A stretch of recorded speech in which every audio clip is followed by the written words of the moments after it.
Señor, te damos gracias en esta hora. Hemos venido, Señor, hasta tu casa, Señor, con el único propósito, Señor, de adorarte y de exaltarte, Señor amado, de aprender, de obedecer tu mandamiento, tu ordenanza, tus leyes, Señor, tus preceptos, Señor amado.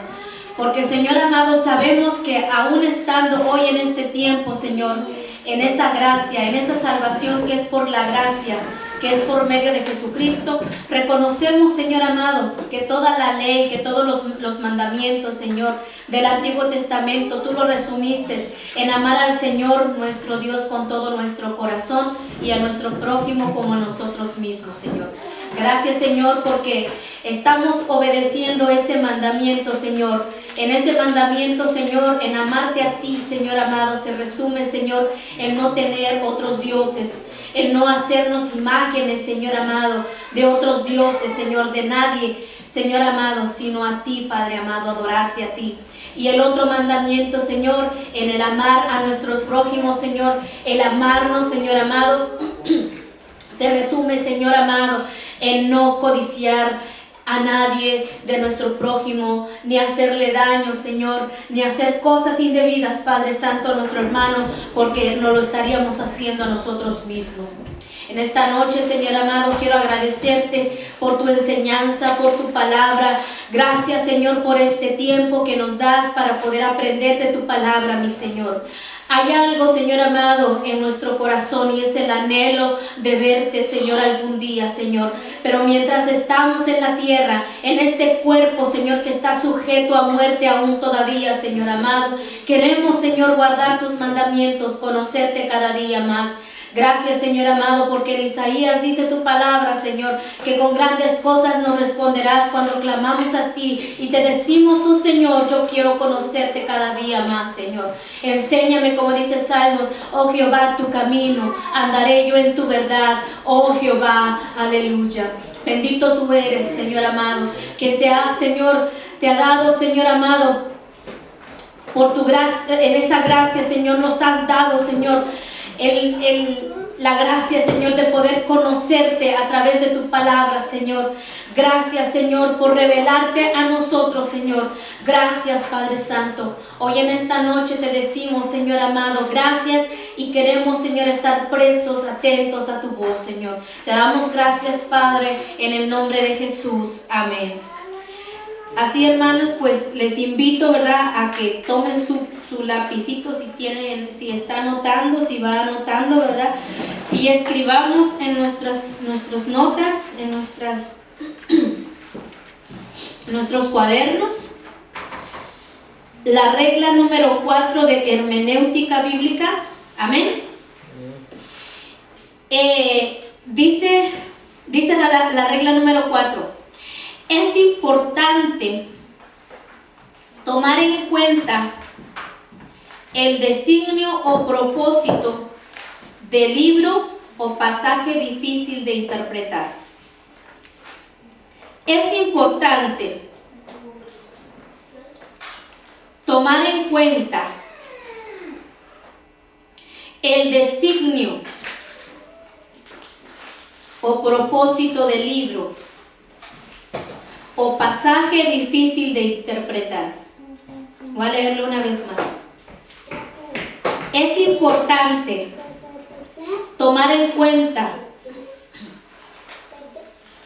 el designio o propósito del libro o pasaje difícil de interpretar.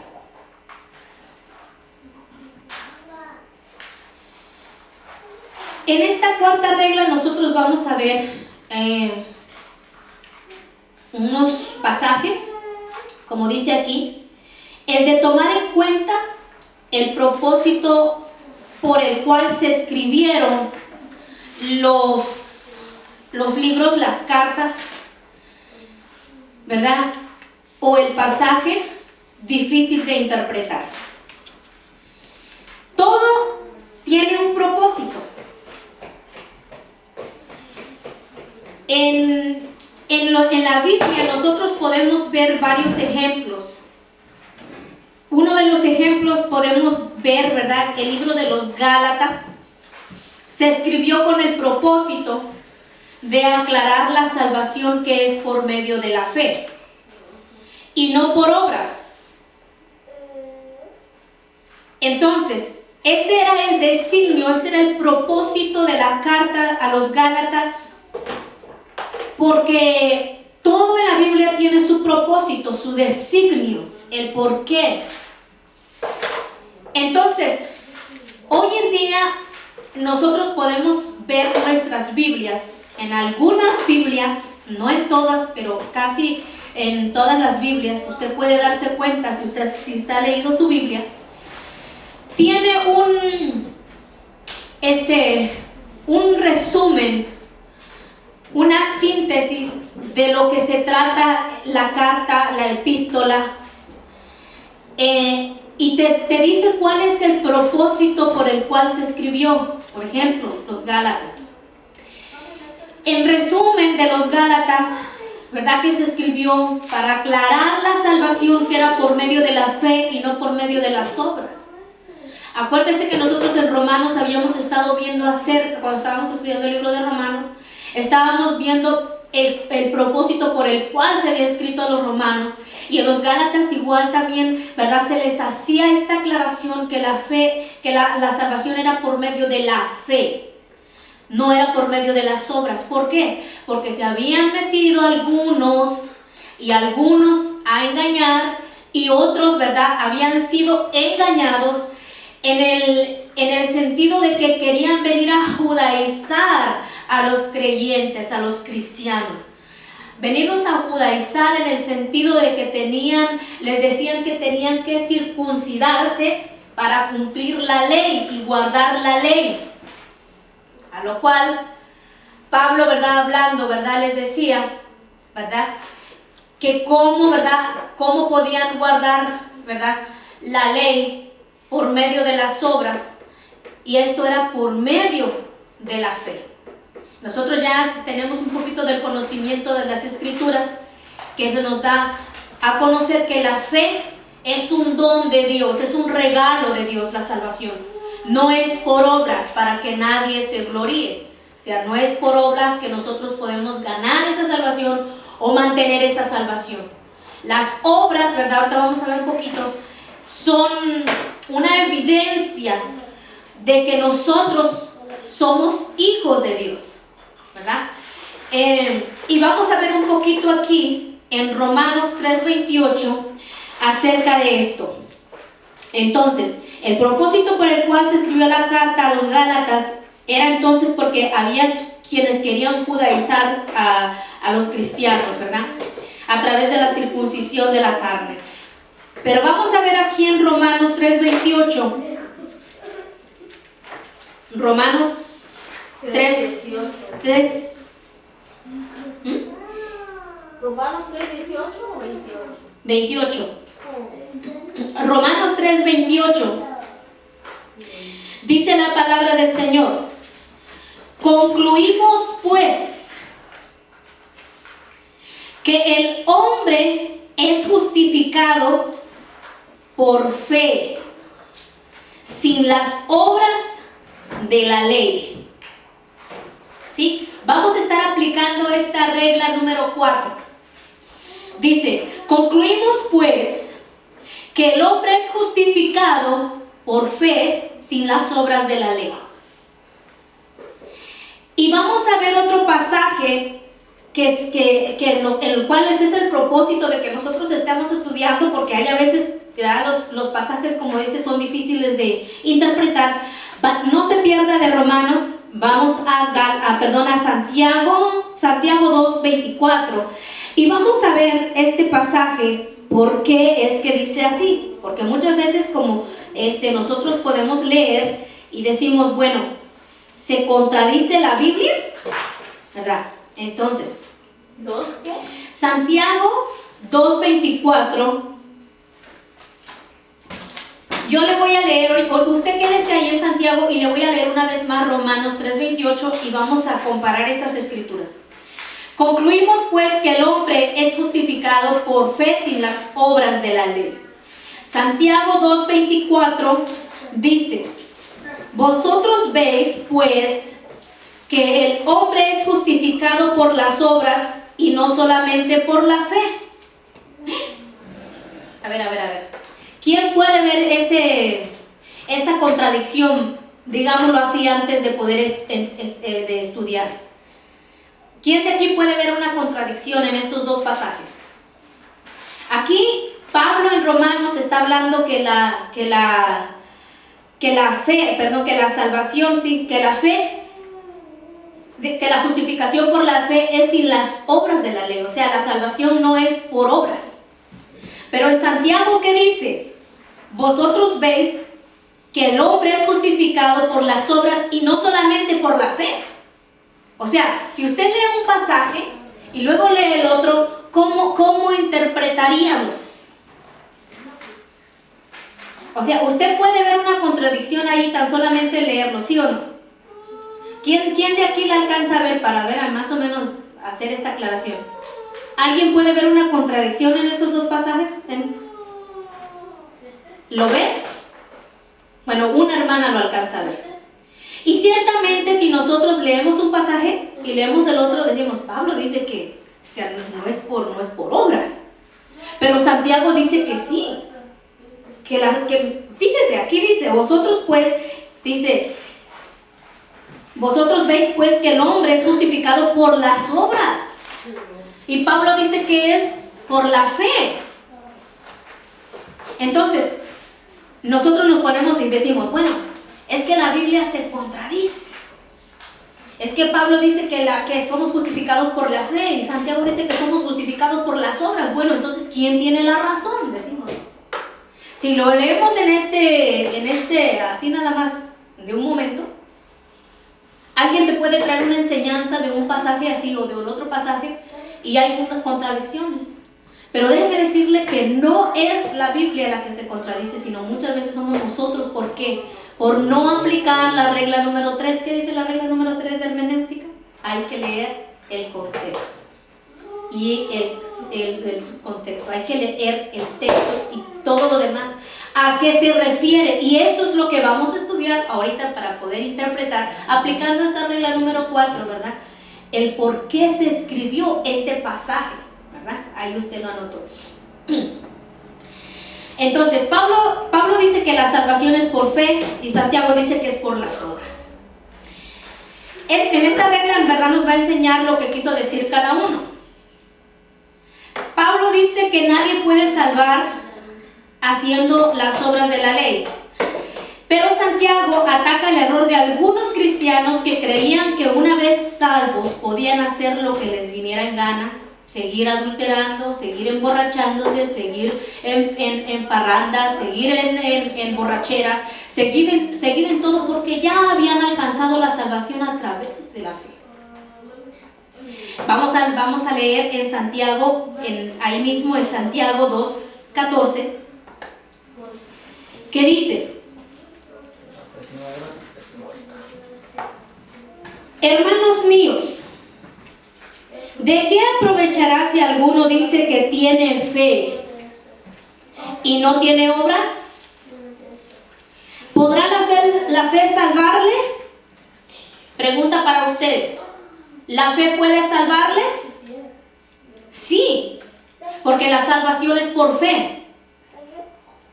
Pero dice, ¿y si algún hermano o una hermana están desnudos y tienen necesidad de mantenimiento de cada día?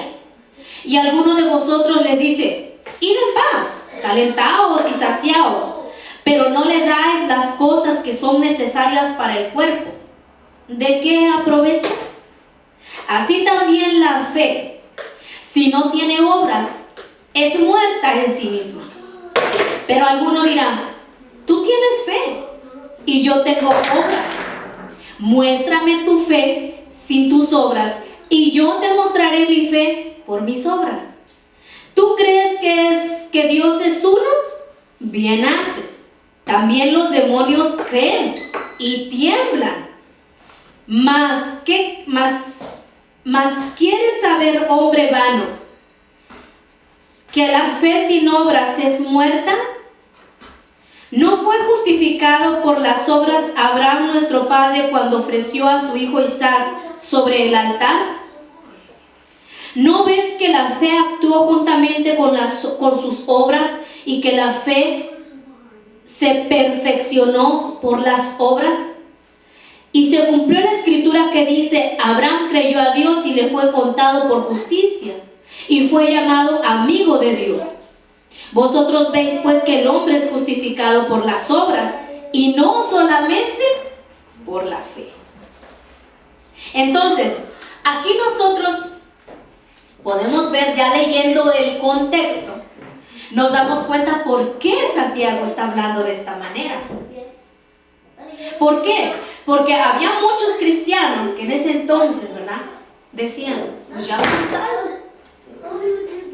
Pero aquí Santiago les hace una aclaración, que nosotros al ser salvos tenemos que mostrarlo por nuestra conducta, por nuestras buenas obras. Aquí les pone un ejemplo. Ustedes pueden ver a una persona con necesidad, pero no le suplen su necesidad. ¿En dónde quedan las obras? Se supone que siendo hijos de Dios amamos a nuestro prójimo como a nosotros mismos. Si estamos viendo que nuestro prójimo, que si nuestro hermano está padeciendo alguna necesidad, nosotros como hermanos la suplimos. Pongo un ejemplo, hermana. Usted si ve a su hermano carnal en México pasando una necesidad, ¿no la supliría? Si está a su alcance, lo haría.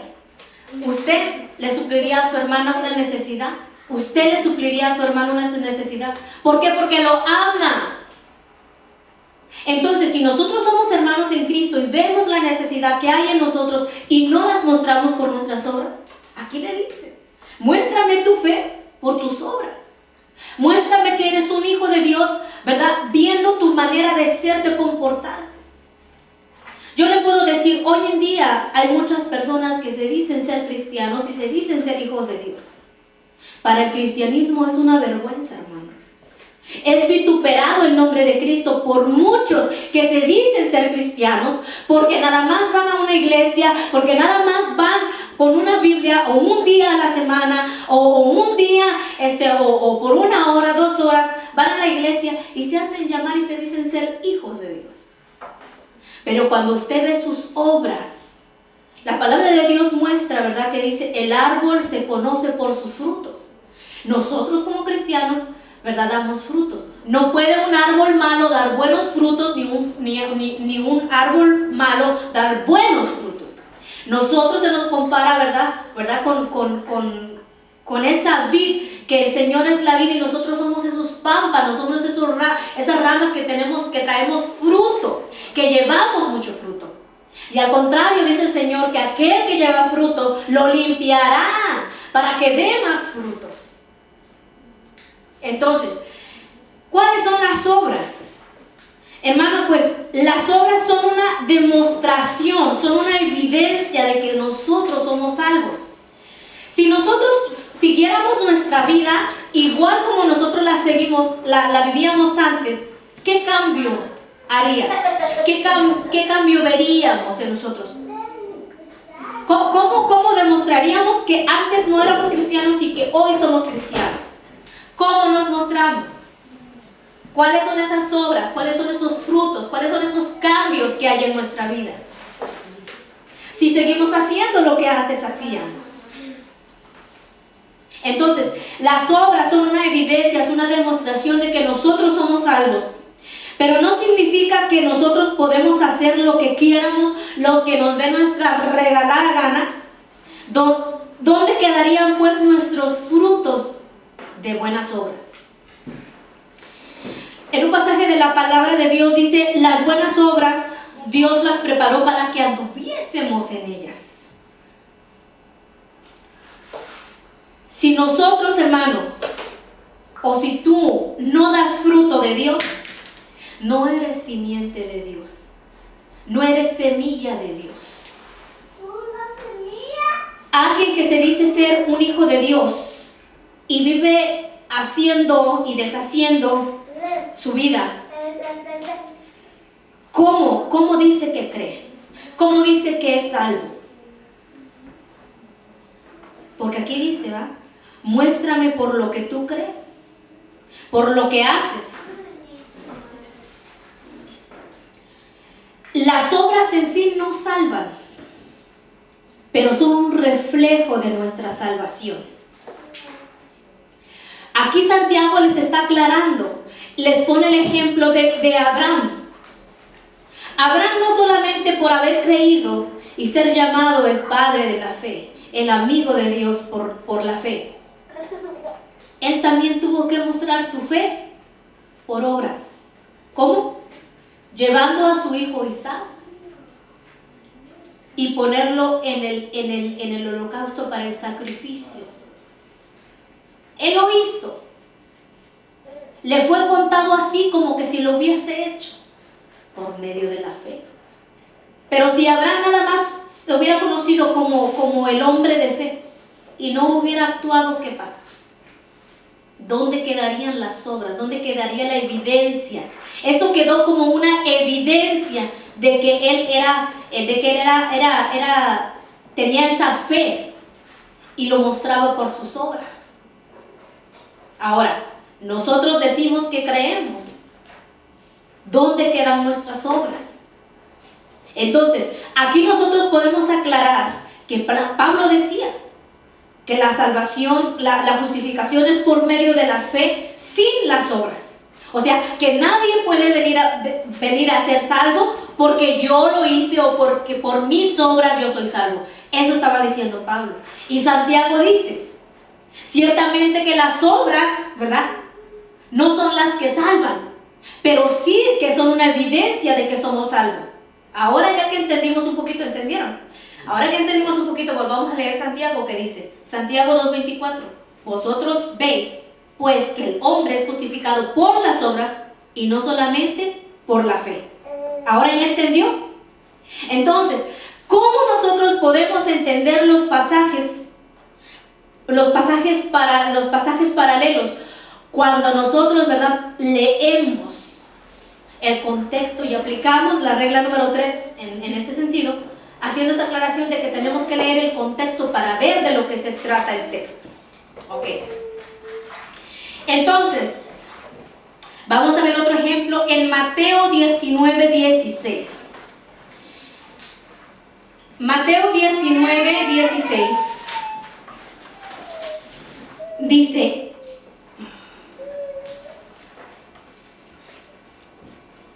entonces vino uno y le dijo, maestro bueno, ¿qué bien haré para tener la vida eterna? Él le dijo, ¿por qué me llamas bueno? Ninguno es bueno sino uno, Dios. Mas si queréis entrar en la vida, guarda los mandamientos. Y le dijo, ¿cuáles?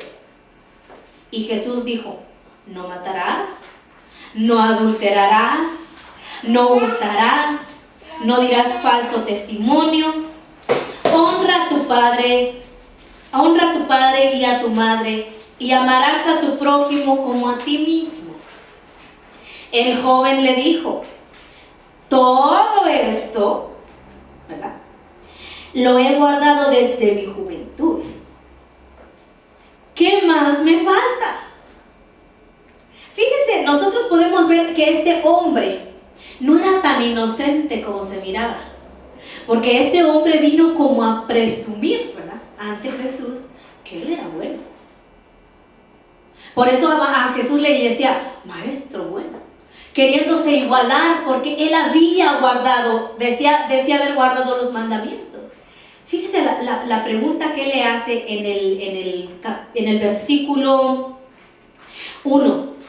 ¿Qué bien haré para tener la vida eterna? O sea, que si él ya hubiese guardado todos los mandamientos, ¿por qué él pregunta qué bien haré? Y aún le dice en el 20, ¿qué más me falta? O sea, yo ya lo hice todo. ¿Qué más me falta? Jesús le dijo, si quieres ser perfecto, anda, vende lo que tienes y dalo a los pobres, y tendrás tesoro en el cielo, y ven y sígueme. Oyendo el joven esta palabra, se fue triste porque tenía muchas posesiones. Entonces Jesús le dijo a sus discípulos: de cierto os digo que difícilmente, no es que qué difícil, sino difícilmente entrará un rico en el reino de los cielos. Entonces, vemos aquí este pasaje, que aquí este joven le llama maestro bueno. ¿Qué bien haré para tener la vida eterna? Él le dijo, ¿verdad? ¿Por qué me llamas bueno si no hay ninguno hay bueno sino uno, Dios? Mas si quieres entrar en la vida eterna, guarda los mandamientos. Ahora, aquí, ¿se salva alguno guardando los mandamientos? Por tan solamente guardar los mandamientos, ¿se salva uno? Entonces, ¿qué es lo que dice? Jesucristo sabía, porque Él conocía la intención del corazón de este joven.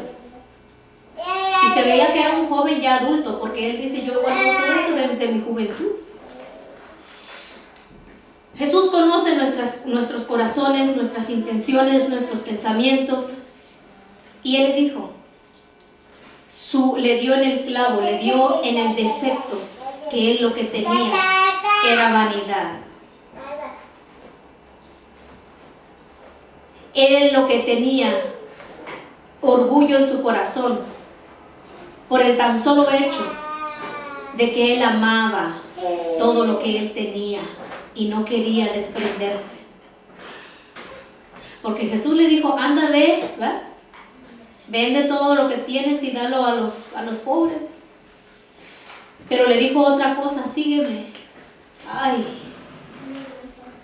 ¿cuántas personas no se excusan delante de Dios diciendo, yo doy mi diezmo, yo doy mi ofrenda, yo le doy a los necesitados, yo le doy a los desamparados, yo le doy a los orfanatorios, yo le doy al que necesita? Pero ¿cuántos de esos le siguen? Entonces aquí una vez más nosotros podemos ver que la salvación no es por obras. Porque si por obras fuera, Jesucristo le hubiera aplaudido, ¿verdad?, al joven y dicho, bueno, ya eres salvo, anda y vete. Pero él le dijo, ven y sígueme. Pero Jesús sabía el corazón de ese joven. Entonces, este es un pasaje que nosotros vemos acerca también de la salvación, que nadie se salva guardando los mandamientos. Entonces, pero acuérdese que las obras son evidencia, son fruto de que nosotros somos salvos. Un ejemplo más, vamos a ver otro ejemplo en 1 de Juan 3:6. Y vamos a ver este pasaje, por qué, el propósito del cual se escribió. 1 de Juan 3:6.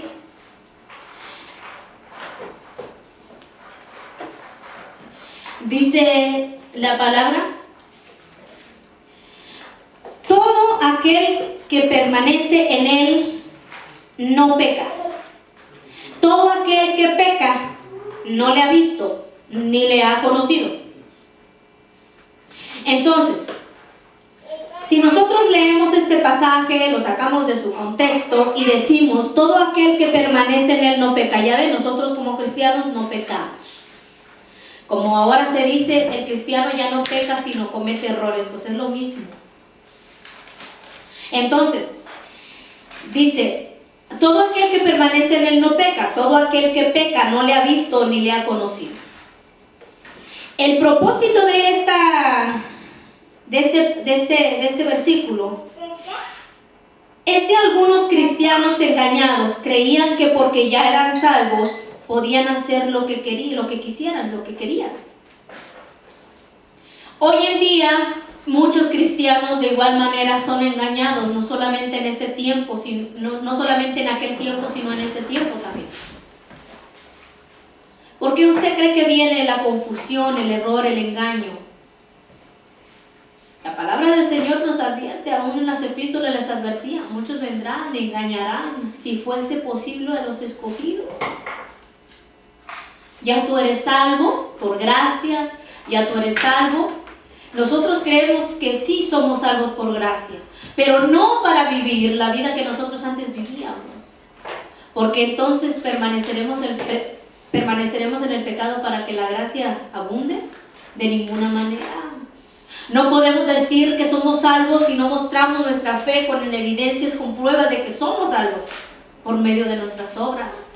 Entonces, aquí todo aquel que dice, todo aquel que permanece en él no peca. Vamos a ver aquí atrás en Primera de Juan 8:9. Primera de Juan 1, del 8 al 9, que dice: porque si estas cosas están en vosotros y abundan, no os dejarán estar ociosos ni sin fruto en cuanto al conocimiento de nuestro Señor. Perdón, yo estoy leyendo mal. Es en primera de Juan 3:6. Le cambié 2 páginas. 3:6 fue la que... Perdón, primera de Juan 1, primera de Juan 1:8. Sí, aquí está. El pasaje paralelo, ¿verdad? Les leo el primera de Juan 3:6 y luego les leo el 1:8. Todo aquel que permanece en él no peca. Todo aquel que peca no le ha visto ni le ha conocido. Primera de Juan 1:8 y 9. Si decimos que no tenemos pecado, nos engañamos a nosotros mismos y la verdad no está en nosotros. Si confesamos nuestros pecados, Él es fiel y justo para perdonar nuestros pecados y limpiarnos de toda maldad. Entonces, aquí la palabra del Señor nos muestra 2 pasajes paralelos. El primero, ¿verdad?, que leímos, que dice, todo aquel que permanece en Él no peca. Pero si vamos al otro pasaje y decimos, si decimos que no tenemos pecado, nos engañamos a nosotros mismos y la verdad no está en nosotros. Entonces, este pasaje no nos está dando una, ¿cómo se puede decir? Una puerta para que nosotros pequemos. Porque dice, todo aquel que permanece en él no peca. Bueno, pues si ya soy cristiano, todo lo que haga ya no es pecado. Porque ya soy en Cristo, ya soy nueva criatura. Ya no voy a pecar. Todo lo que venga en cuanto haga, ¿verdad?, ya no me es tomado en cuenta. Pero no es así. Aún Juan les está hablando aquí en el 1:8, si decimos que no tenemos pecado, nos engañamos a nosotros mismos y la verdad no está en nosotros. Y si leemos aún también aquí en esta carta el propósito del cual se está hablando, claramente nos dice aquí en Primera de Juan 2:1, porque claramente dice: hijitos míos, estas cosas os escribo para que no pequéis. Y si alguno hubiere pecado, abogado tenemos para con el Padre a Jesucristo el justo. Entonces, aquí nosotros podemos ver que el pecado, cuando dice aquí, si alguno hubiere pecado, no está hablando de una vida pecaminosa. Está hablando de un pecado, o sea, en una manera de vivir, pero que no es practicante del pecado, sino que cometió un pecado. Ya no es que practica el pecado, como estábamos estudiando en Romanos, practicar, de fabricar el pecado, no, sino que cometió un pecado. O sea, como nuestra hermana cuando abría el servicio el domingo pasado, ella decía, Señor, nosotros de repente pecamos, ¿verdad? Lo expresaba así, de repente. Ya no es un hábito, ya no es algo que estamos constantemente pecando, sino que de repente pecamos, sí, porque aquel que no peca, dice, todo aquel, dice, si decimos que no tenemos pecado, nos engañamos a nosotros mismos y la verdad no está en nosotros. Pero cuando nosotros pecamos, por eso dice, hijito mío, estas cosas os escribo para que no pequéis. Y si alguno hubiere pecado, el pecar, este hubiere pecado significa pecar eventualmente. Dice, abogado tenemos para con el Padre, a Jesucristo el justo. Entonces, aquí nosotros podemos ver que el pecado, si nosotros permanecemos en él, no hemos sido nacidos de él, de Dios, perdón. No somos simiente de Dios. Pero si hubiéramos pecado, nos da la solución. Abogado tenemos para con el Padre, a Jesucristo el justo. En un pasaje nosotros vemos que el que es nacido de Dios no peca. Pero cuando leemos el otro pasaje, ¿verdad? Si decimos que no pecamos, ¿verdad? Dice, nos engañamos a nosotros mismos. Vemos estos dos pasajes paralelos y vemos el contexto del cual está escribiendo Juan. Está hablando, ¿qué dice? Hijitos míos, estas cosas os escribo, ¿para qué? ¿Para que pequen más? No, para que no pequéis. Y si hubiere pecado, eventualmente, por allá, de repente, abogado tenemos para con el Padre, Jesucristo el justo. Aquí podemos, yo puedo decir a través de este pasaje, ¿verdad?, en el cual también hay error de interpretación, en el cual nosotros de repente oramos y decimos, ¿verdad? Voy a ir a la corte, voy a ir a qué sé yo, pagar un ticket, o voy a la oficina de migración, voy a ir al juez. ¿Cuántos de aquí tienen conocimiento o han pasado por esas cosas? Ustedes saben que cuando uno va, uno tiene que decir la verdad, nada más que la verdad. Y muchas veces en nuestro error de falta de conocimiento, de repente oramos diciendo, Señor, ¿verdad?, en este problema, en esta causa, yo te pongo como abogado y a Dios como juez. Pero sinceramente, hermano, no nos damos cuenta, porque nada más alguien viene y nos dice, oren por mí, porque voy a ir a la corte. Usted no sabe si de verdad cometió el pecado. Usted no sabe si de verdad cometió un error la persona a la cual va a ser juzgada, va a ir a la corte. Y usted ora y dice, Señor, yo te pongo como abogado, Jesucristo como abogado y a Dios como juez. Mire, hermano, primeramente, Dios, si es juez, Él no se complace en la injusticia, dice la palabra de Dios. Y segundamente, para nosotros tener un abogado tenemos que decirle la verdad. Pero muchas veces lo que menos venimos a decir, a pedir oración y decimos, voy a ir a la corte, pero nunca decimos el pecado. Porque como dice el dicho, se dice el pecado, pero no el pecador, ¿verdad? Entonces, muchas veces nosotros malinterpretamos este pasaje bíblico y decimos, yo pongo a Jesucristo como abogado y a Dios como juez. Dios no se complace en la injusticia. Y Jesucristo no se va a vender como un abogado corrupto, déjeme decirle. Porque si usted va a ir a la corte, va por una causa. Pero si usted es inocente, Dios sabe que usted es inocente. No tendríamos ni que decirle al Señor, ay Señor, tú conoces, que todo me salga bien. ¿Cómo te va a salir bien si tú cometiste un error o cometiste un pecado? ¿Cuál es la ley para que Dios te pueda perdonar?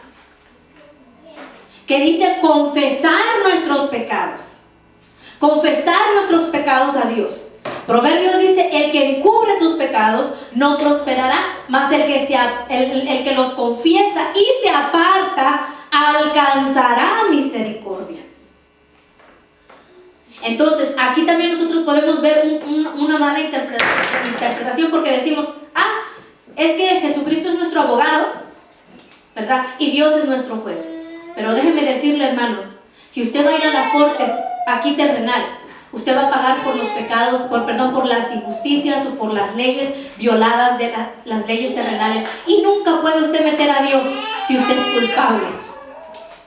Usted no puede decir, ay, bueno, voy a migración y voy a decirle que a echar una mentirilla, vaya. Como en un caso, ¿verdad? Que conozco un poquito de cómo están recibiendo los papeles por una, ¿cómo se puede decir? Chueca, así nosotros lo podemos decir. Usted va a la oficina de migración y usted le dice, no puedo regresar a mi país porque tengo amenaza de muerte. Y aquí le dan, ¿verdad?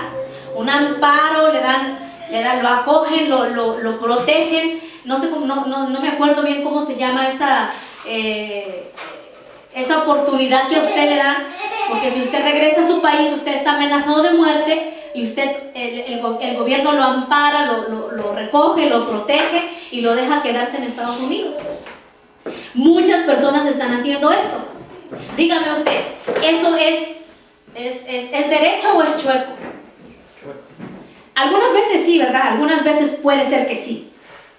Pero como ya es un camino fácil, yo sé de por ahí, de que alguien va a hacer va a agarrar los papeles diciendo una mentira, ¿sí? Entonces, pongamos, le dan sus papeles, tiene su residencia. Otra de las cosas chuecas, ¿verdad? Pues de hacerla, pues usted conoce varias. Y de repente usted se casó, vamos a poner otro ejemplo, usted se casó por papeles y nada más por tener la residencia. Y de repente migración lo cacha en la movida y se da cuenta que usted se casó por papeles. Eso es un delito, es una violación de la ley. Usted tiene que ir a la cárcel y ser deportado. Aquel que se vino mintiendo, diciendo que tenía amenaza de muerte, se viene, la ley lo ampara y después migración se da cuenta que eso fue chueco, que no es correcto y usted va corriendo a la iglesia y dicen, ore por mí, pastor, pastora, hermano, hermana.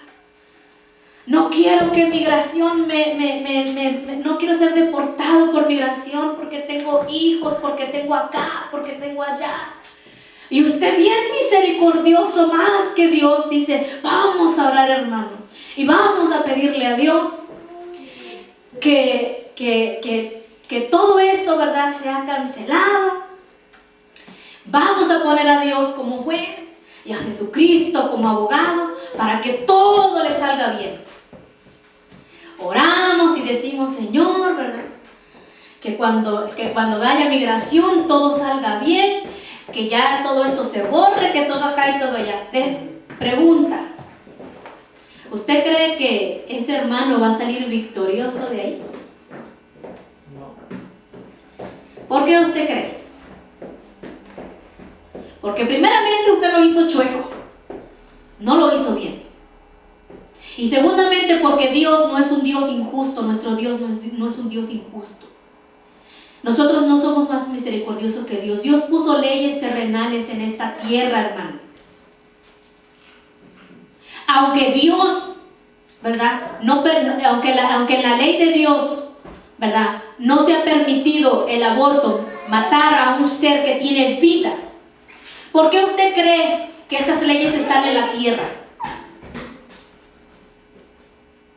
Son cosas que nosotros nos ponemos a pensar y dice, ay, ¿no todo Dios lo permite? ¿Por qué si oramos y oramos y oramos para que ya no haya más homosexuales, que parecen palomitas de maíz, van saliendo por todos lados? Y oramos para que no se haga. ¿Por qué usted cree, hermano? Porque la palabra de Dios establece que la palabra de Dios no pasará. Su palabra no pasará. Y su palabra dice que los últimos días serán como los días de Noé. Últimos días como Sodoma y Gomorra. Peor todavía. Imagínense, todavía falta que salten más homosexuales. Hasta aún en la iglesia se van a descubrir Si antes salían del closet, ahora van a salir de la iglesia. Y usted me va a decir, ay hermana, es que usted es bien negativa. No, hermano, estoy diciendo lo que la palabra de Dios dice. Y todas estas cosas se cumplirán. Entonces, entramos otra vez. Nosotros no podemos poner a Dios como nuestro juez, a Jesucristo como nuestro abogado, si nosotros no estamos haciendo bien las cosas primeramente. Yo le digo una cosa, si nosotros estamos aquí de indocumentados y hay un día, puede que hay un día que nos den la residencia, bendito sea el Señor. Pero si igual nos llega migración y nos dice, no tienes derecho de estar aquí, vete para tu país, igual tenemos que irnos, porque por más que oremos y por más que nos arrodillemos y por más que le digamos, Señor, que no nos lleve migración, tápale los ojos, estamos aquí violando la ley. Entiendan. ¿Por qué? No podemos aferrarnos a algo a lo cual en este país están establecidas leyes. Ahora, podemos decir, Señor, si tu misericordia, si tú lo quieres así, hazlo, Señor. Hazlo. ¿Usted cree que nosotros no oramos también por esa residencia? Claro que sí. Le pedimos al Señor en su misericordia que si hay una oportunidad de que se legalicen a muchos indocumentados en este país, ¿verdad? Que primeramente, ¿verdad? Se lleve a cabo. Pero de igual manera, si no se llevase a cabo, no somos quienes para exigirle ni a este país ni a Dios que nos dé la ciudadanía, porque nuestra ciudadanía no es terrenal, sino celestial. No nos preocupemos, como Jesús le decía a sus discípulos, no sorprendan de que los demonios se os sujeten. Más bien, ¿verdad? Preocúpense porque sus nombres estén escritos en el libro de la vida. Usted no se preocupe, no se afane porque su nombre esté en un green card. Preocúpese porque su nombre esté en el libro de la vida. Hacer las cosas bien. Estamos aquí, claro, si estamos indocumentados, pero no violemos las leyes. No nos comportemos como malos ciudadanos. Amén. Ok, entonces aquí vemos en este, ¿verdad? En este pasaje paralelo acerca de lo que es el de pecar.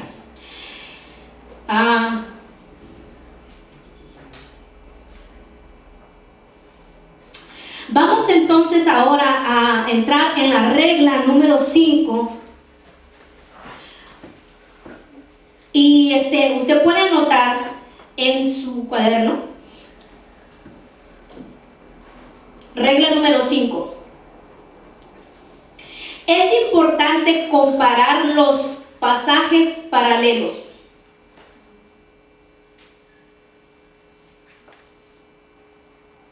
Es importante comparar los pasajes paralelos.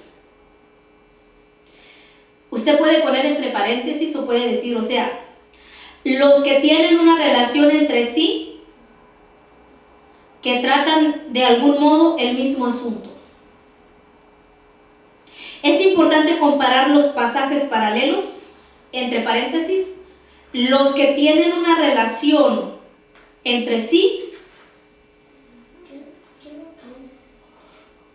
o que tratan de algún modo el mismo asunto. ¿Tienen una qué? Una relación entre sí.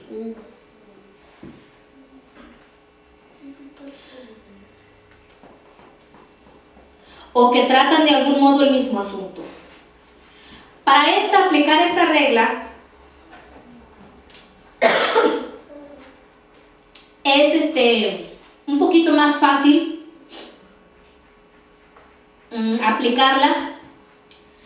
En casi las mayorías de las Biblias trae una parte atrás que se llama concordancia. Entonces, si usted busca en su concordancia la palabra alabar, usted le va a salir alabar en muchas repetidas veces en la Biblia. Y usted puede comparar esos pasajes paralelos o las palabras que hablan de lo mismo. Esta regla la podemos ver, ¿verdad?, con nuestra concordancia bíblica. Casi la mayoría de las Biblias tienen concordancia. Entonces, vamos a ver un ejemplo en Gálatas 6:17.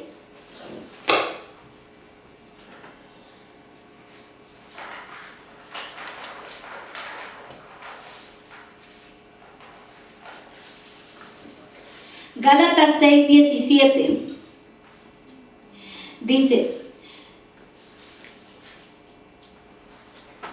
de aquí en adelante nadie me cause molestias, porque yo traigo en mi cuerpo las marcas del Señor Jesús.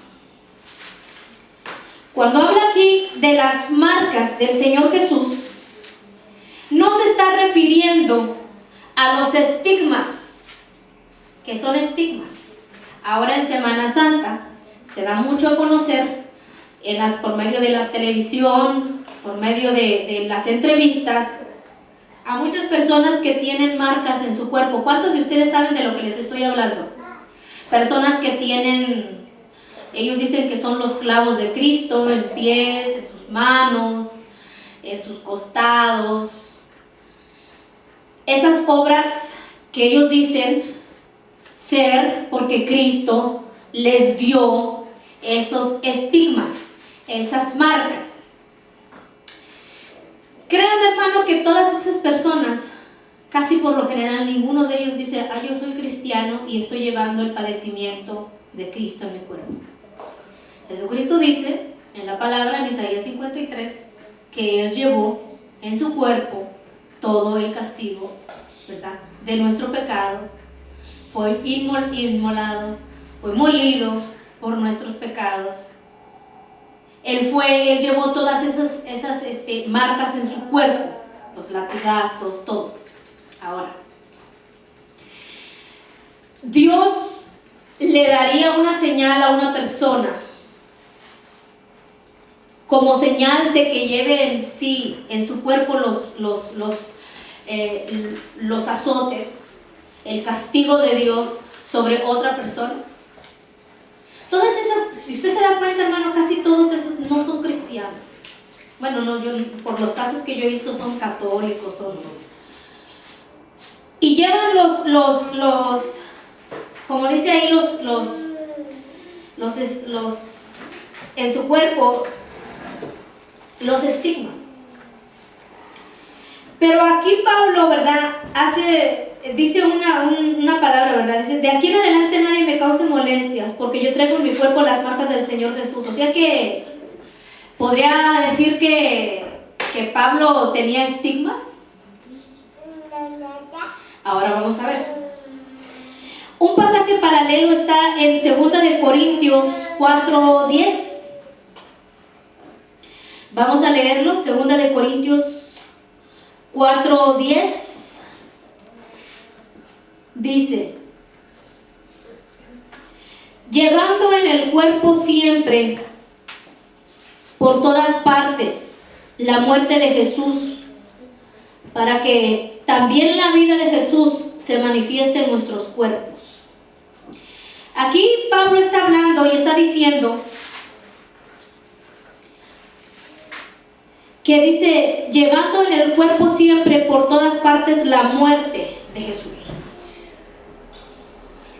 Hermano, hoy en día no es muy común, o sea, nosotros estamos viviendo un evangelio tan diluido, que no es realmente conforme a lo que el Señor escribió, lo que está escrito en la palabra, el evangelio que los primeros discípulos practicaban.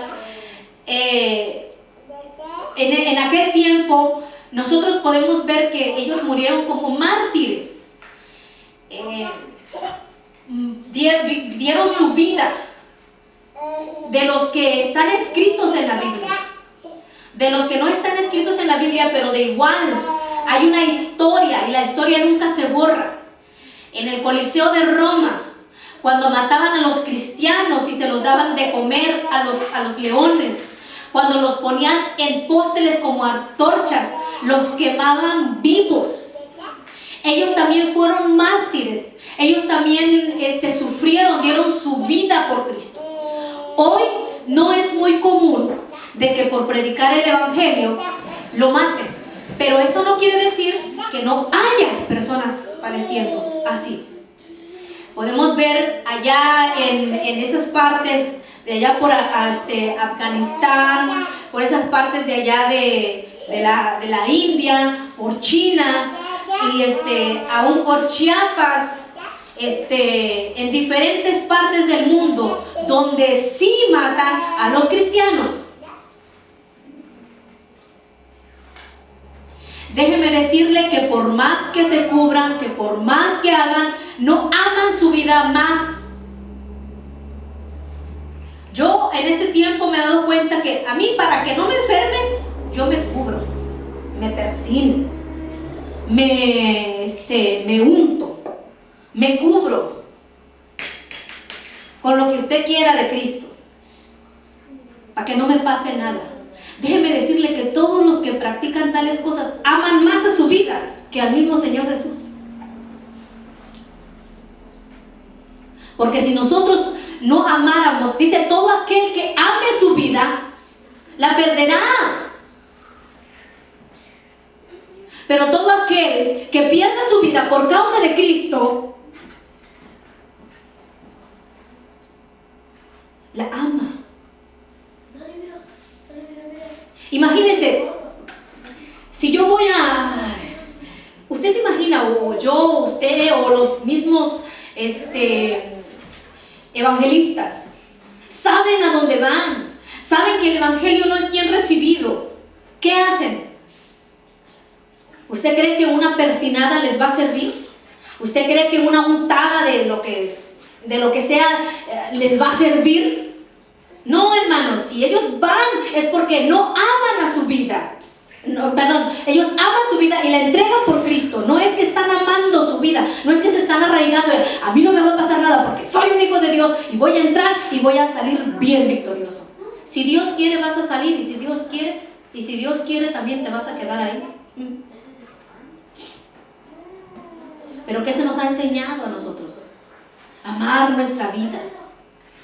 Dios te ama, no quiere que te enfermas, no quiere que padezcas, no quiere que pases esto. Pero ¿qué de los que están en la selva? ¿Qué de los mártires? ¿Qué de los que morían devorados por los leones? ¿Qué de aquellos? ¿Dios no fue suficientemente grande para librarlos de la boca de los leones? Ellos, fíjense, ellos no eran Daniel, pero creían en el mismo Dios que Daniel creía. Volvemos una vez más, para que en las obras de la vida de Daniel se viera que el Dios a cual él servía, las obras se vieron cerrando la boca de los leones. Pero ¿qué de aquellos que se los tragaron los leones y se los devoraban en el Coliseo de Roma?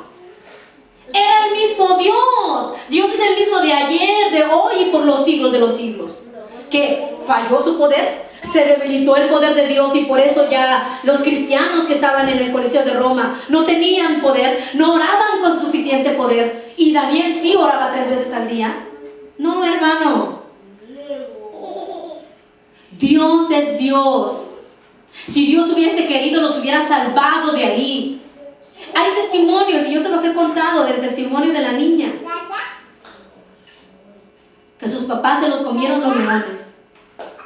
Ellos dicen que se ponían los más viejos y los leones los tragaban y cubrían a los niños con sus cuerpos para que los niños no se los comieran los leones, para que cuando ya llegaran el león ya más adentro de los niños ya estuvieran saciados, ya no quisieran comer más, pero igual los ponían. Pero déjeme decirle, hermano, que no es algo que nosotros como evidencia de que somos cristianos no van a pasar tal cosa, porque nosotros, como dice aquí, llevamos la muerte. ¿Por qué dice? La muerte del Señor Jesús. Porque donde quiera que vayamos, donde quiera que prediquemos el evangelio y las buenas nuevas, no solamente a Jesús querían matarlos. Hay muchos de los que predican la palabra de Dios que dicen, ¿cómo se atreve esta a decir, se merece la muerte? ¿Usted cree que nosotros ¿No estamos en boca de muchos? Entonces, Pablo aquí decía, él decía aquí en 4:10, llevando en el cuerpo siempre por todas partes la muerte de Jesús, para que también la vida de Jesús se manifieste en nuestros cuerpos. Dice, porque nosotros que vivimos siempre estamos entregados a muerte. ¿Por causa de quién? De Jesús. Para que también la vida de Jesús se manifieste en nuestra carne mortal. De manera que la muerte actúa en nosotros y en vosotros la vida. Vamos a pasar a 2 de Corintios 11:23. Y ve lo que dice aquí. ¿Son ministros de Cristo? Como si estuviera loco hago. Yo más. En trabajos, más abundantemente. En azotes, sin número. En cárceles, más. En peligros de muerte, muchas veces. De los judíos 5 veces he recibido 40 azotes menos uno. ¿Qué estaba diciendo ahí? Que él había recibido 295 azotes de los romanos. Una vez apedreado. 3 veces he padecido naufragio. Una noche y un día he estado como náufrago en alta mar. En caminos muchas veces. En peligros de ríos. En peligros de ladrones. En peligros de los de mi nación. Peligros de los gentiles. Peligros de la ciudad. Peligros en el desierto. Peligros en el mar. Peligros entre falsos hermanos. En trabajo y fatiga y en muchos desvelos. En hambre, en sed. En muchos ayunos. En frío y en desnudez. Pablo aquí estaba hablando que él llevaba las marcas de Cristo. ¿Por qué, hermano? Porque Jesucristo, él identificándose con el hombre, ¿usted se imagina todo el padecimiento y el peso del pecado? Pablo aquí aún decía que lo que él había vivido, ¿verdad? No era como quejándose, sino decía, yo también he pasado cosas. Pero ahora en este tiempo no se llevan las marcas en el cuerpo, se llevan las marcas en la ropa. De marca Carván, de marcas de carros, ropa de marca. Ahora las marcas ya no se llevan en el cuerpo, hermano. ¿Qué quiere decir esto? Entonces vamos a ser azotados. Yo no puedo garantizarte nada. Yo no puedo garantizarte que nada te va a pasar.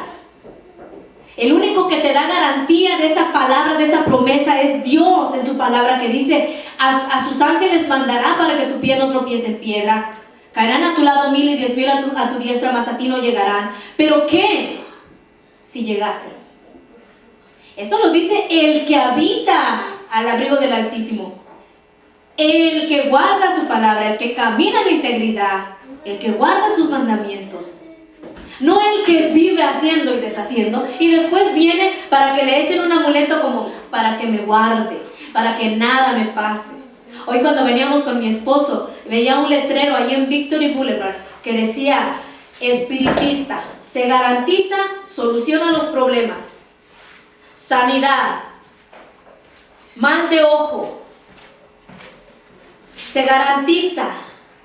Y yo le digo, nosotros como cristianos no queremos sufrir, estamos en un mal camino. Si somos cristianos y decimos, yo vengo a Cristo porque mis problemas se van a acabar y porque nada me va a pasar, déjame decirte que mejor ve con la espiritista, que allá sí te van a resolver los problemas, que allá sí te van a solucionar, no vas a tener enfermedad, no vas a tener nada, porque eso es lo que tú quieres. Pero si tú quieres seguir a Cristo, agárrate con 20 uñas, Porque puede venir todo esto a tu vida para ser probado. Porque si te dijeron, si te predicaron un evangelio y te garantizaron que nada te va a pasar, que tú puedes reprender aún a la muerte, que nada ni nadie te llegará, que tú vas a ser sano, hermano, te engañaron. Te engañaron, hermano. Porque todo aquel que quiera vivir piadosamente padecerá persecución. Como Pablo aquí decía, aún de los propios judíos, de los romanos, se encontraba en peligro. ¿Y qué? Aquí se estaba quejando. No, lo estaba diciendo como una evidencia. Estaba mostrando su fe por las obras. Entonces dice, él llevaba el castigo en su cuerpo por causa de Cristo. Entonces, en Gálatas 3:27, vamos a ver otro ejemplo. Gálatas 3:27 dice: porque todos los que habéis sido bautizados en Cristo, de Cristo estáis revestidos. Y en Romanos 13:13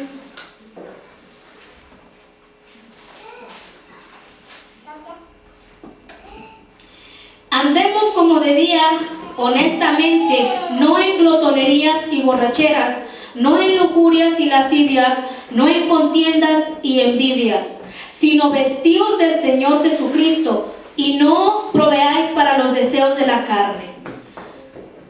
¿Qué dice aquí en Gálatas 3:27? Porque todos los que habéis sido bautizados de Cristo estáis revestidos. Aquí vemos un pasaje paralelo acerca hablando de las vestiduras.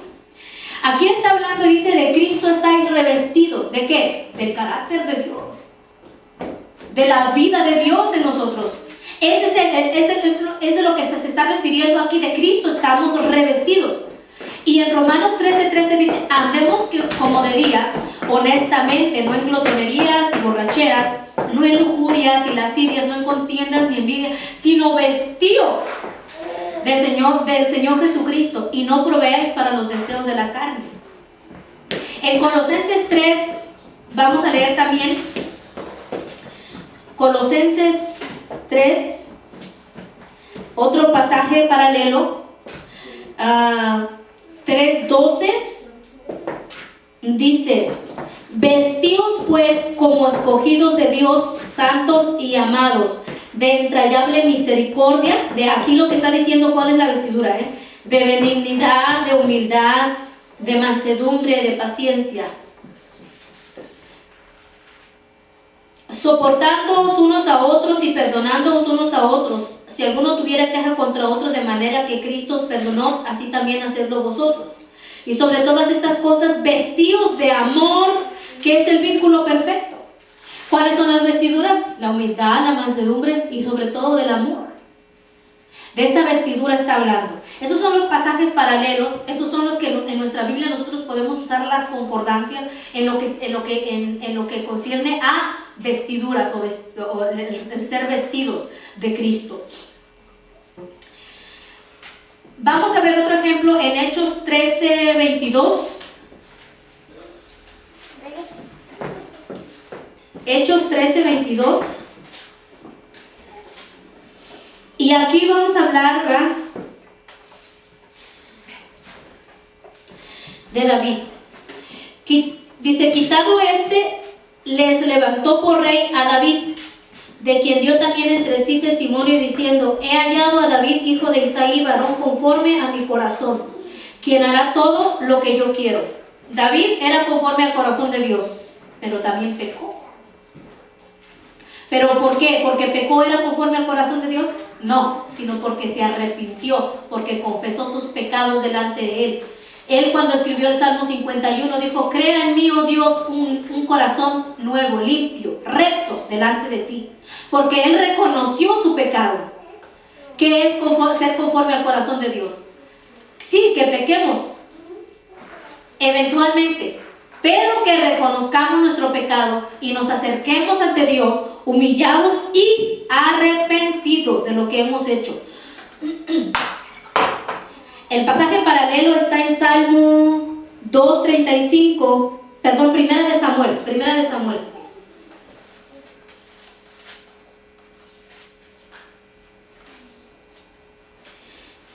Primera de Samuel 2:35.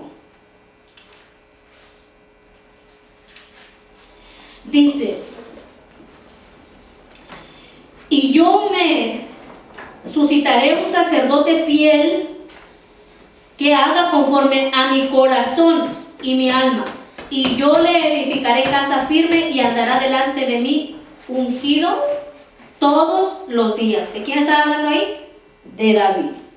Ok, vamos a ver otro ejemplo rápidamente en Mateo 16:18. Este que ya lo habíamos visto, que dice: y yo también te digo que tú eres Pedro, y sobre esta roca edificaré mi iglesia, y las puertas del Hades no prevalecerán contra ella. ¿Mateo qué? Mateo 16:18. Y en Mateo 21:42 dice, perdón, de Mateo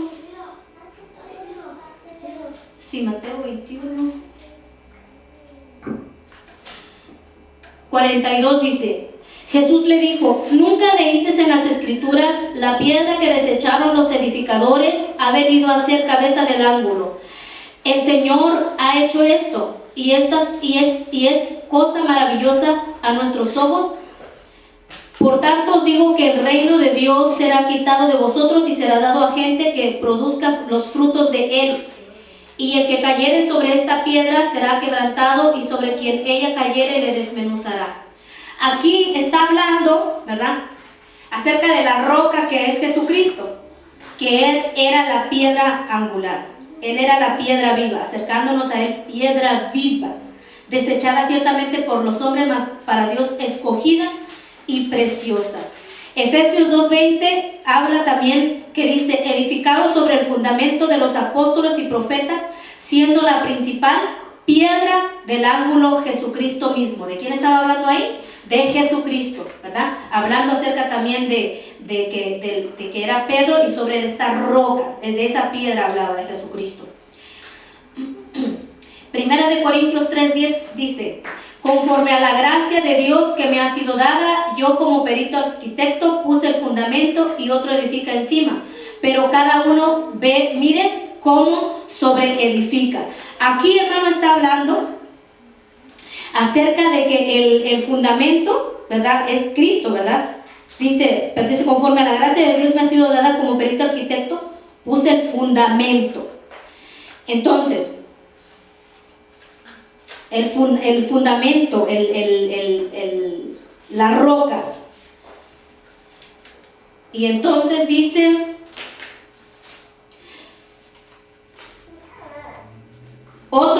y otro edifica encima, pero cada uno mire cómo sobre edifica. ¿Cómo? Cuando dice aquí, mire cómo sobre edifica,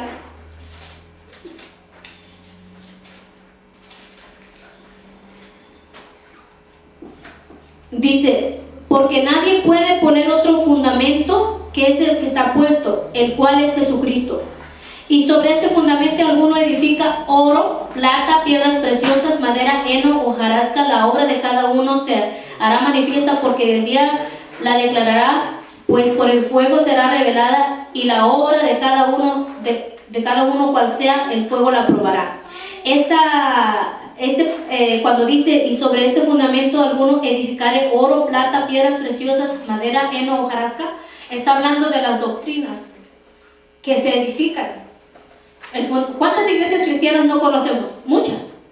Pero ¿cuántas doctrinas en la iglesia cristiana no se han hecho? Cada quien vea cómo edifica, porque todas, ¿qué dice?, van a ser probadas por fuego. ¿Ok?